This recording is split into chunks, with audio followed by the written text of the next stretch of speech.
আমরা অনেকেই চেনা মন্দিরে তো যাই, কিন্তু কত অজানা মন্দির আছে যা আমাদের আশেপাশেই রয়েছে, তা আমরা অনেকেই জানি না। চলো আজ তোমাদেরকে একটা অজানা মন্দিরে নিয়ে যাই। স্থানীয় মানুষজন এই মন্দিরে আসে, কিন্তু যারা তোমরা অনেক দূরে থাকো তারা অনেকেই মন্দির সম্পর্কে জানো না। এই জন্যই তোমাদের কাছে তুলে ধরার চেষ্টা করলাম। মন্দিরটার নাম মতিলাল শীলের ঠাকুর বাড়ি।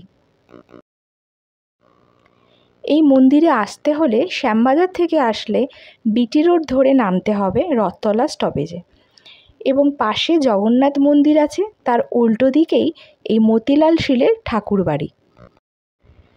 আর তোমরা যদি কেউ বেলঘরিয়া স্টেশন হয়ে আসো তাহলে বেলঘরিয়া স্টেশন থেকে অটো পেয়ে যাবে রথতলা অবধি, এবং রথতলায় এসে যে কোনো মানুষকে বললেই সে দেখিয়ে দেবে এই মতিলাল শীলের ঠাকুর বাড়ি।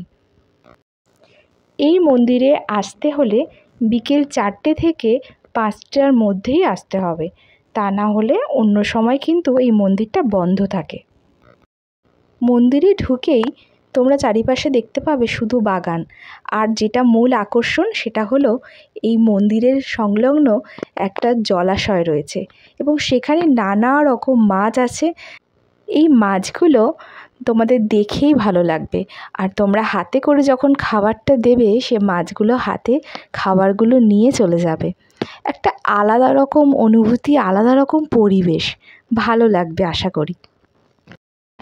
এই মন্দিরটা যিনি তৈরি করেছিলেন তিনি হলেন মতিলাল শীল। তিনি একজন ব্যবসায়ী ও সমাজসেবী ছিলেন। এই মন্দিরের পরিবেশটাই একদম অন্যরকম, যেমন গাছে ফুল তেমনি গাছে ফল, সব কিছু মিলিয়েই একটা সুন্দর পরিবেশ। তোমরা কখনো বেলঘরিয়া রথতলার দিকে আসলে অবশ্যই এই মন্দিরটা দর্শন করে যেও। আশা করছি তোমাদের বেশ ভালোই লাগবে।